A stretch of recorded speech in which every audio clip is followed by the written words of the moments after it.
Cliff is now a franchise player for us. I think that it is. There were three things that could have happened. One is working on a multi-year agreement. Another was having Cliff leave us. And right in the middle is the franchise tender. And the only thing worse than the franchise tender, as Martin has said, is having Cliff gone. I'm excited that Cliff's going to be here this year, be a part of our team. It's no different than anybody else who's on the last year of their contract now.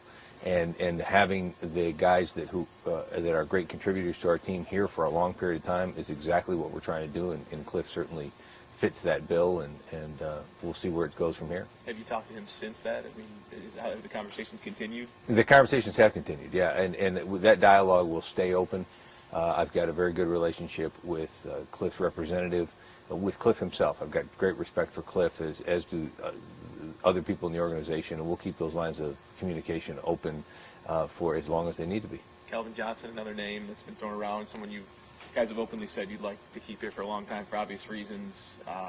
Negotiations with him ongoing, I'm sure. Yeah, Calvin is clearly somebody that is a cornerstone of the franchise that we're building here, and having those cornerstones of our franchise here for a long period of time is something that's critically important. It was important when Barry Sanders was here for his career. It was important when those guys in the 90s were here, and that's that kind of model that we're developing now with guys like Calvin and Matthew and Dominican and hopefully guys like Cliff and Brandon Pettigrew and Louis Delmas and all the younger guys that are coming off of their rookie contracts. And with Calvin, it's clearly something that we want to do in terms of extending him.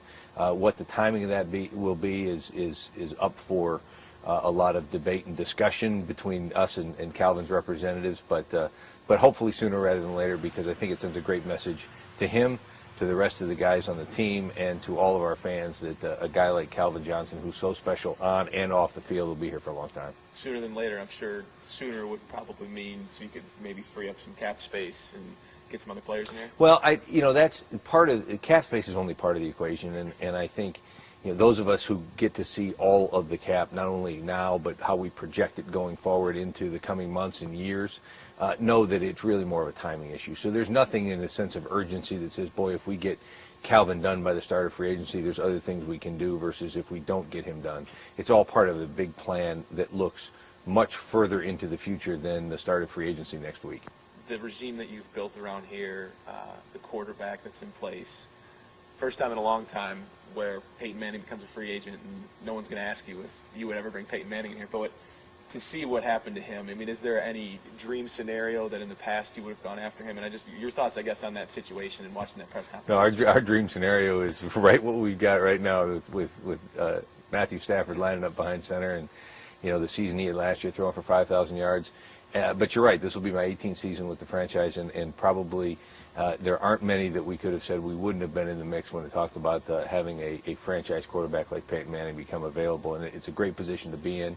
I just thought for the city of Indianapolis, for the Colts franchise, it meant so much to both of those entities to have a guy like Peyton Manning there for 14 years, and they did a really commendable job of handling a difficult situation yesterday. I think that holds true for Jim Irsay as well as Peyton Manning, and I really look at what they've been able to accomplish there, where the franchise was before Peyton got there, and where he took it together with the help of so many other people and players in that organization. And you certainly look at that and say, boy, that's something that you could aspire to. A guy that's kind of turned into that for you is Dominican Sue, who can be a face of the franchise type of guy for a long time to come. Have you ever had a guy in here that spent his off season in bigger stages than Dominican, because he's all over the place? Well, and Dominican is fascinating in that he is so multidimensional. Yeah. He's multidimensional on the field, and he's clearly multidimensional off the field. He's very intelligent. Obviously, he's mature beyond his years in a lot of ways, and somebody that really takes the opportunities that professional sports affords him and leverages those. And I commend him for the amount of effort and energy he puts into that. It's not easy to do what he does, but the kind of work ethic he has when it comes to the off season, really, as impressive as that is, it pales in comparison to his work ethic during the season. The draft coming up, I know you always say you target the best player available, but are there areas that you look at? I mean, the combine and everything that's passed, certain players that stick out to you, I'm sure, but are there areas that you'd love to address at least on an overall draft basis, not necessarily with that first pick? Well, I think that you look at our needs, and they're not across the board as they maybe have been in the past in the last few years. Having said that, there's not an area on our football team that we're not looking to improve upon every year. Maybe the quarterback position is the exception to that, but you can build depth anywhere. And I think it's one of the things that you have to look at when you look at successful franchises around the NFL. They don't draft for need. They don't say, boy, we could use a guy at this position or that position.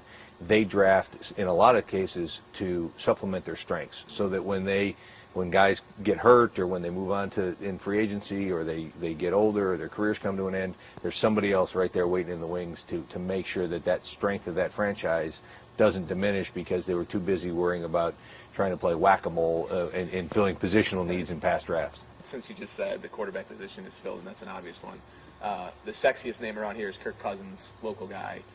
From watching him, what do you expect from him? Mel Kiper just said he's kind of a second, third-round guy today.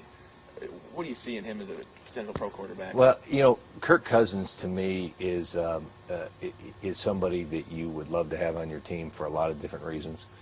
You talk about a special young man in a lot of different ways. Obviously, what he accomplished on the field at Michigan State is impressive, helping Coach D'Antonio and the rest of the Spartans rebuild that program and become a Big Ten champion.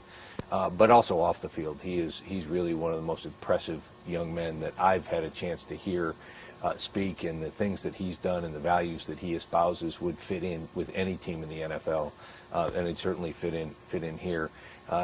I know this. I don't know where he'll get drafted. I don't know who will draft him, but I know he's got a successful career ahead of him no matter what he does.